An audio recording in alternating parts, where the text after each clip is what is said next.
This is Paul Lingual speaking to your heart. What a shame on Africa. Imagine an idea born in Africa, rejected by its own people, called inferior and laughed at. But across the ocean, white people saw the potential and embraced it. Hence, call it Earthhousing technology or Mudhousing technology. They are building it into $1 billion industry, and you won't believe what it is. In Nigeria, we call it hut. In Hausa, we call it Gidan Kasa, house of earth. In Yoruba, we call it Eliamu, house made of clay or mud. In East and Central Africa, we call it Manyanta and Rondaville. And in Ghana, we call it Atakpami. The Atakpami house building, now the new trend in the Americas, Europe and Asia, but Africans running away from it. This and many more coming your way. Stick and stay around, because what you are about to discover will blow your mind and leave you thinking in circles.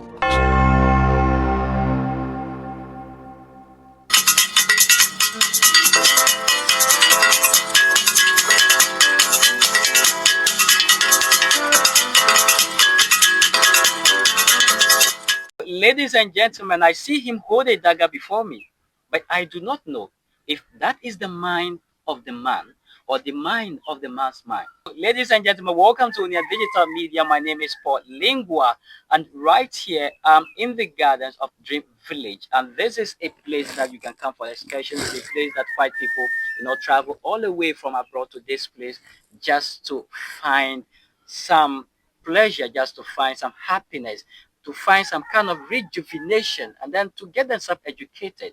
Yes, so with me is the Chief Executive Director, and that is Mr. Matomason Clement, and you'll be throwing light on something that you least expected and you've never heard of.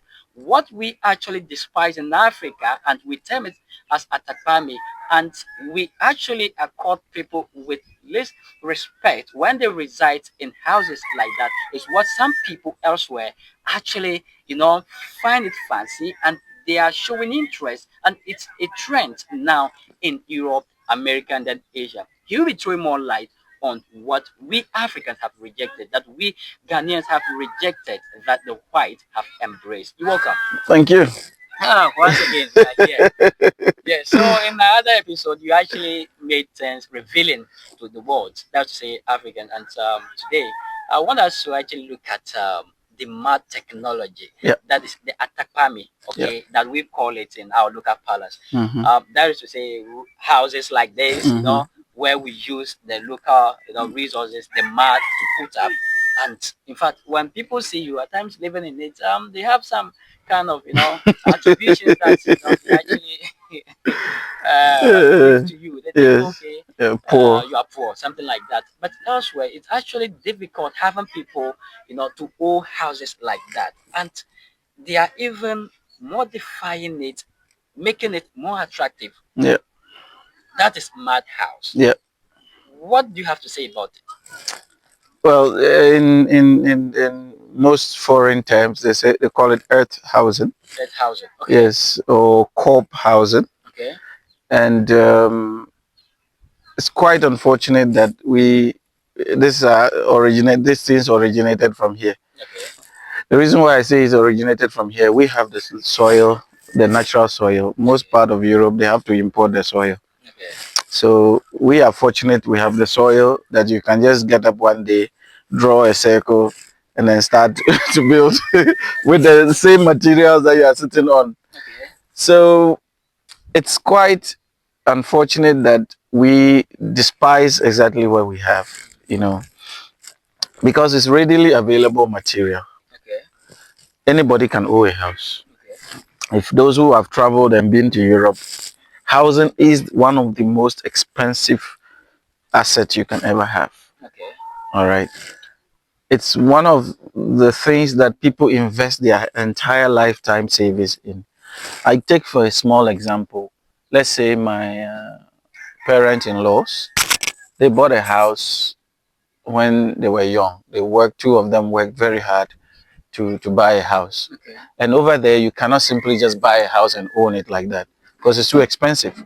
So they look at your salary and then what they will say, okay, you can afford this type of house.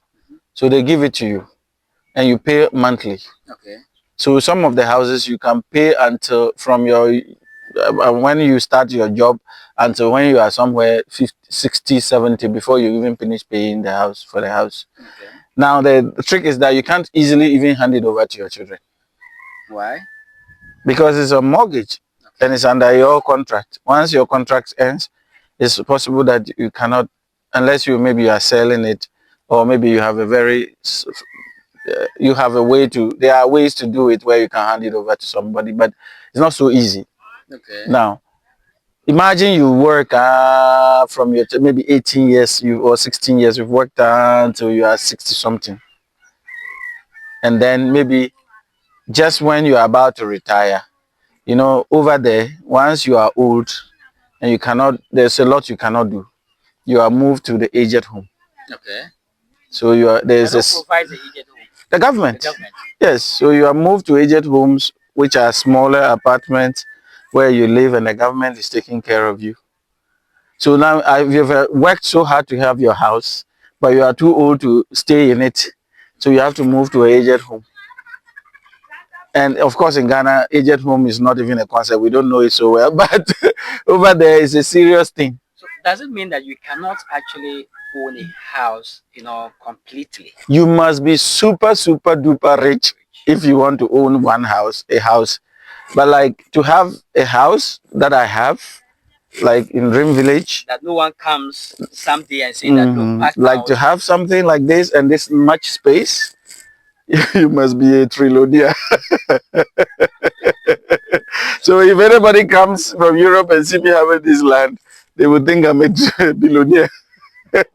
But any poor person, if you are willing to even move a little bit outskirts, the rural community can easily own a mud house or a small house of your own. So imagine someone living on credit, a house on credit, living in a house which is credit. Okay. And then someone else is able to build maybe just these two, okay, and it's their own. Between the one who is living and it's their own and someone who is living and paying for it for their whole life, who is richer? Exactly. So even if you have a shackle and it's yours, it's better than, they say, the one who drives his father's car should not be in the council of those who own bicycles. Very well. You get the point? Yeah. So if you are driving your father's car, it's like somebody driving a government vehicle and using it to boast of people who own motorbikes. You are not the same. Not at all. You understand? So the person, you have to understand the value to own land, to own a house. An African is having it. But in Europe, most of it are on credit. Education on credit, housing on credit. Sometimes even the surviving is on credit. And that's why they have credit cards. We don't, African, we have debit cards. But they have credit cards. And the credit is based on your credit score. I think they wanted to introduce it in Ghana. I'm not sure how it's going to work. MTN, this and that, loan stuff. Yeah. No, they borrow money, and what they do is that they just destroy the same. Our credit card capability will be zero. So the point I'm making is that if you can build a shackle like this, or an Atakpami house like this, and that is yours, far better than living in 10-story building and which is not yours. Okay. And that is what Africa we have. We have an advantage of owning something like this. It may just be 1 year or 2 years you need to renovate, but the grasses are free. Nobody goes to buy the grasses. Of course, in my case, I have to buy it because it's a lot of work to do to get it the way I want it. But you can easily build such a house and live in it. And secondly, you cannot be more advanced than most of the Western world have built their houses. Okay. They have sometimes 20, 30, 40 stories of building.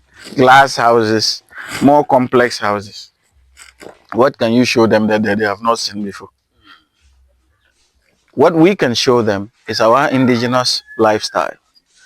And you know, these buildings, the round huts and all those things, all of them have their history Okay. and they have the background behind it. They didn't just come all of a sudden and build a house round. No. You know, when you see a wild wind, it travels in what? Circles. If you go to the sea, some of the places you see the water is traveling in circles. Energy naturally travels faster in circles. Okay. So round house keeps the energy in the room much more efficient. Yes. When the round house is round, the energy in the room is more efficient. I mean, take it again. I'm saying that if you have a circle, Okay. something in circle, Okay. energy in that is much more efficient. Okay. If you are running in a square room, before you run to the corner, run to the corner, you run to the corner, you run to the corner. Okay. But if you are running in circle, it goes much faster. Okay. So energy is more efficient when it's in circles. That's why a lot of things that are fast moving, fast running is in circles, like your car tire.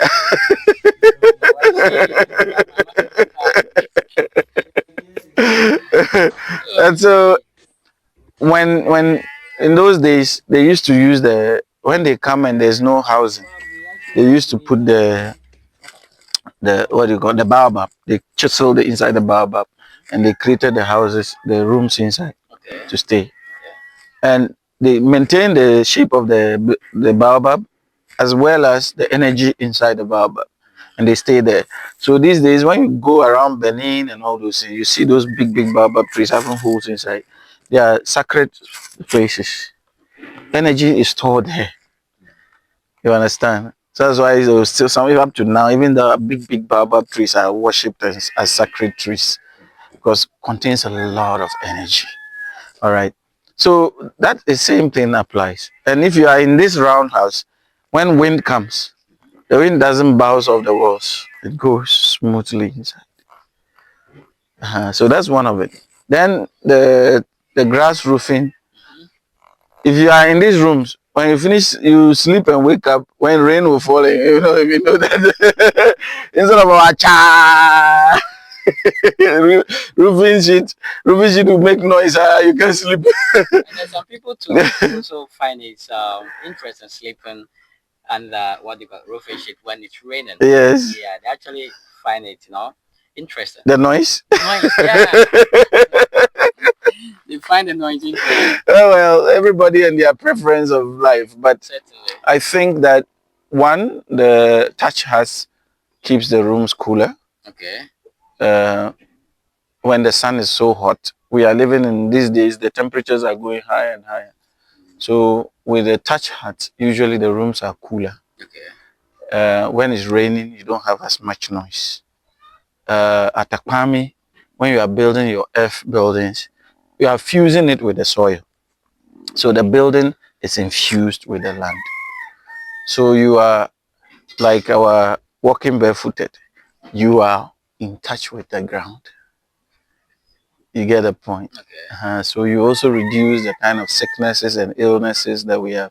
If you go to Europe, since we started sleeping in all these complex buildings, our diseases, sicknesses have skyrocketed. Those days when our parents used to sleep in those, it's not necessarily just about affordability. Okay. It's an intentionality. Okay. You have to understand that living in a thatch or grass house doesn't necessarily mean poverty. If you go to South Africa, Kenya, even in Europe, there are houses that are built with grass. They use grass to roof it. And normally it's only the rich people who do that. I didn't hear that. It's only the rich people who do that. They have thatched houses, Okay. roofed with grass, but only rich people. These mud houses that you say, the very one that you just saw is actually put up with mud. nothing else. And it's like a storyboard that have been inside, and it's very nice, very cool inside. And those that you've also say, made with bricks, that's mud bricks, no cement, no amount of cement, okay, it's in it, and it's actually, mind blowing. And this is something that elsewhere, that is to say outside, people actually see it as a new technology when it comes to estate development, right? Yes. So it's actually something that we Africans do not appreciate at all, and we have to learn to do what, to appreciate it. Now let's look at it this way. There's this thing that I've been thinking about. Is it that as Africans we fail to use our head? Because there's this observation that I've made, and it's like Africans, we fail to, utilize the resources that are in our environment. Is it that we don't think, or because we have a lot of resources? That is to say, when you have resources in abundance, you fail to think, and Yeah. elsewhere they have less of this, maybe not at all, and they are able to turn this around. Why is that so in Africa? It's not that we don't think, but like in the abundance of water, the fool is thirsty. Okay. Goethe also said that the most difficult thing to see is what is right in front of your eyes. Okay. Meaning that, yes, we have a lot of abundant things around us, but we fail to see them because there's abundance. And that's where the problem is. We have become more complacent, and even when the solution is right in front of us, we are complaining. And that's unfortunate. But elsewhere, the adversity, the challenges force you to think. For instance, I'm in Europe, and part of the time is very cold. Now, it's so cold, if I do not think and use my head to do something, I'll freeze to death. Okay. Okay? There are times I can freeze, I can't even feel my fingers. So, I imagine if I can't think fast, I will die. I'll be forced to think. You get the point? Yes. In Africa, if it's raining, even under a tree, you will survive. You get my point? Yeah. You can put a few leaves on your head and you will survive. Yeah. If it is hot, maybe you can go and get some shackle and hide under a tree. So it doesn't force you to use the optimum brain capacity. Most Africans, when you get to Europe, they are very efficient. Huh?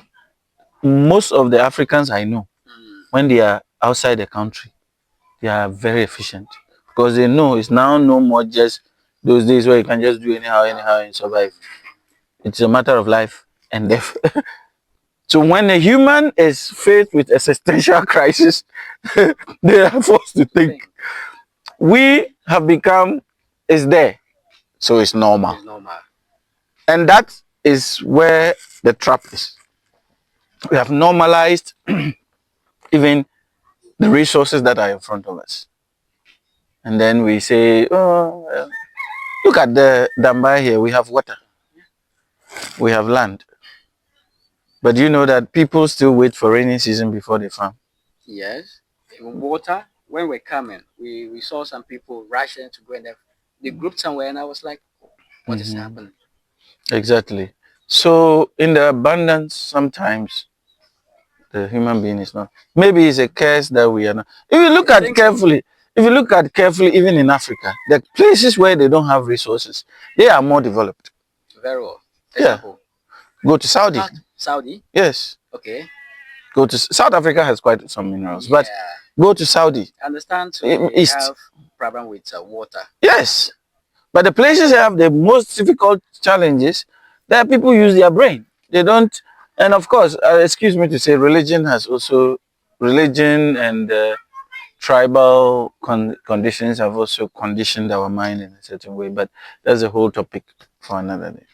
But I think the most important is the value that we place in our own resources. We have them in abundance. See the way these grasses are growing here. So elsewhere, they can't even get grass. Likewise, to undermine it as useless. We have it. We are blessed with it. And fortunately for us, every grass or herb you find here has some use, medicinal use. My Chinese mentor would tell me that if you take 10 steps in any wilderness, that you will find a medicine that heals you. Okay. And that concept has been calculated in me that every place I'm walking, I can see potential in the land. We have it, but unfortunately, we don't value it. And that's where the problem is. It's just a matter of us to rethink the way we view what resources are available to us. All right. There's this thing too that actually uh, I've been thinking about it. That has to do with the fact that in Europe, Americas, and that is, I understand that the weather condition over there is different from ours, right?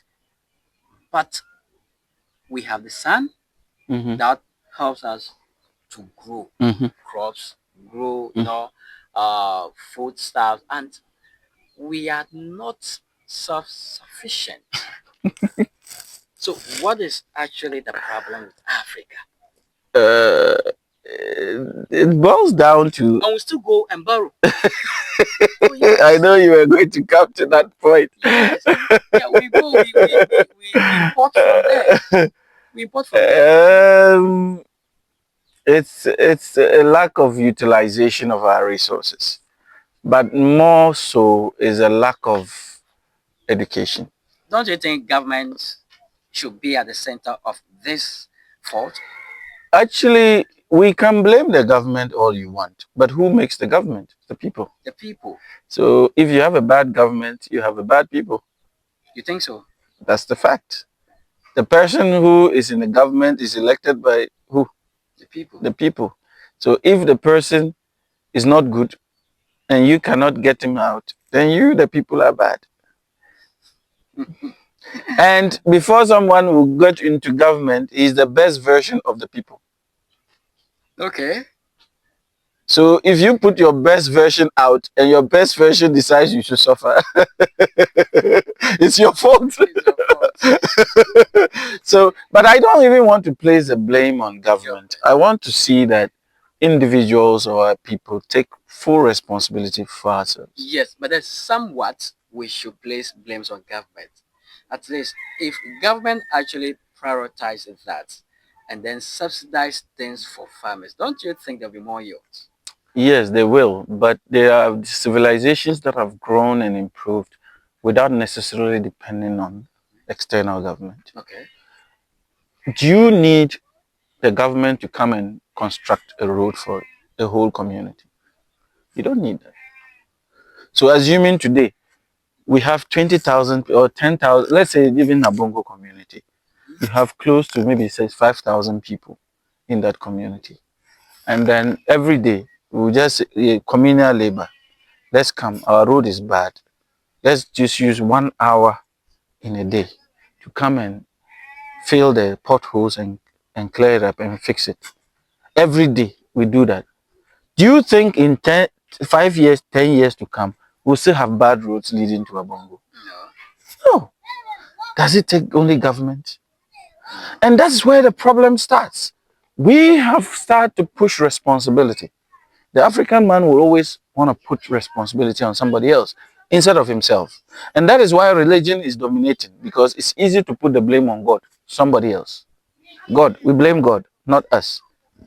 A child dies, instead of us to say, let's do autopsy and find what killed them. God, oh, now God do them. So whose fault? The white man will want to investigate and know exactly what killed the person. But for us, we want to shift blame on God. Your phone didn't charge. That one to now God problem. No. You blame government for giving light off. But maybe that light off self is not even in central government. It was maybe as a result of somebody using a heater. Boom, blows the transformer. You have light off. But this one is doing so, government. So we enjoy blaming game. Okay. And that is actually the first mistake. All right. So away from that, how can you, educate people to embrace the building of these mud houses, and possibly if there is a way, an advice that you can give to them in modifying it to actually suit their purpose?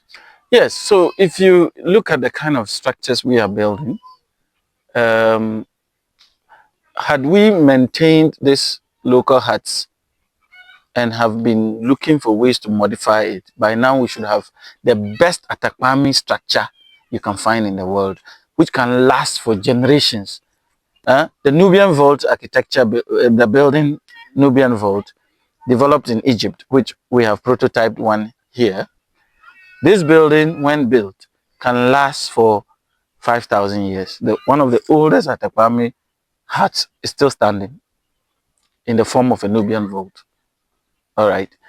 Now, if we had continuously worked on our Atakpami houses instead of quickly moving to modernize those so-called modern houses, and we have worked on improving it, the architects will come and look at it, the scientists will come and look at it, the carpenters will come and look at it, and all of us put our brains together. Don't you think by now we would have had a Atakpami that can stand the test of time? Yes, but because let's throw it away and go and take the modern one. Now we've gone to take the modern one. The people who gave us the modern one have gone back to take what we have thrown away, and now we are complaining. Years that we've gone to take, we are suffering in it.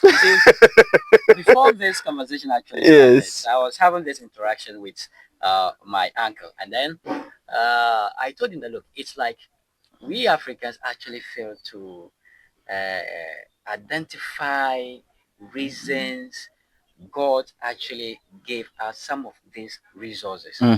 Because looking at the temperature, looking at the climate, looking at African continent, which is that hot, God knew that yes, this place will be hot. So let me give them soil that they can use to put up houses like this, so that they can live in it, comfortably. You get it? And God gave us that. Then the other people too. Yes, He has given them means and ways to actually put up that. And do you know, or yet not even that, do you know? You do know that these modern houses actually there's much heat in it as compared to that apartment. Yes, but you see, the modern houses are built, in Europe. Sometimes in Netherlands, you can have a whole month, 2 months, 3 months, and you don't have sun. If you go up to Finland, you can have half of the year, no sun. So the place is cool. The place is cool. So they build structures to absorb the little heat that is in the air into the building. You are saying it's here. You get the point? Very well. It's also the same thing applies to their skin. Their skin is built to absorb the slightest amount of heat into them. Our skin is built to reflect the slightest amount of heat outside. They absorb, we reflect. We are not the same. You get a point? This is revealing. So the point is that, so if I'm here and there's heat, the white man will feel it more than me, because their skin is absorbing. So small heat there is absorbing. For us, we don't, the skin is not designed to allow the heat to come inside. Of course, you allow some, but not completely. Yeah. So if I'm there, I'm more colder than them, because my skin is not even absorbing anything. For them, their skin is designed to absorb. That's why it's lighter. Okay, their structures are designed the same. Same. Oh, okay. The architecture, even the trees there are designed the same to absorb the little heat in the air, the little light that they have. The trees are designed to absorb it. So do they also use cement to put up some places, but not every places. Then they have different types of cement, of course, that they use. But at the end of the day, they are designed because they heat their houses. Who heats our houses in Ghana? If you heat your houses, you burn. They heat their houses. They insulate it in such a way that it should not allow any form of heat to go out. to preserve it. Hmm? So you must understand the context on which that architecture is built. Mm. So if you do not understand that, and you feel like, oh, we are just copying, you copy wrongly.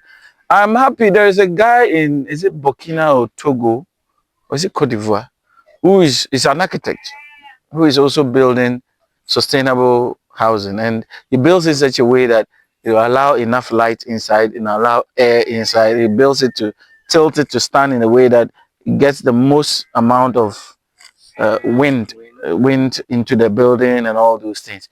And even when you go to the north, when they build the houses, they have a certain way of placing the house to face a certain part of the a certain side of the land. They said that they will absorb the much wind into the house. Okay. So all these things are considered. Okay. So the fact is that we are not doing as much research into what we have. And the few that have done that research has been shelved. And then we have gone to adopt the Bruni way of thinking. The white man's land do not have that much land. So they build on top of each other. You can have the first floor, you can come and build on top. Another person can build on top. But here, we have plenty land. So our lands, our buildings are still flat. Short. And if you say, oh, we don't have story buildings, so because of that we are a village. No, it's because we have more land. When the land becomes scarce, we also start building story buildings. All right. So to actually, wind up, what will you have to tell, or what do you have to tell Africans, fellow Africans, about this mad technology that you've actually observed out there, and which we are rejecting here? We just need to embrace it and find ways to refine it Okay. to fit our context. I think that we have the capacity, we have the knowledge, we have the technical know-how, we have everything at our disposal. It's just about willpower to say that we can do it, and the people that will come together to get started. That's what it is. And that's what Dream Village is all about. Show the possibilities and let other people, if you want to say copy. China was copying, and now China is one of the leading economies. So copying is not necessarily a bad thing. So let's emulate, let's copy, let's redo, if you can see my building and you want to copy it and redo it better than me, why not? Competition is not necessarily a bad thing. It can improve the economy, can improve the ways of life and way of doing things. So my recommendation to people is, let's get involved, let's do it, let's collaborate, let's come together, let's share ideas. Maybe if you can do it better than me, okay, let's collaborate and think of how to do it better, so that at the end of the day, it's not just one person trying to do it against the rest, but we can all look at improving it. If somebody has done it better than me, I would have loved to learn from them and do it better as well.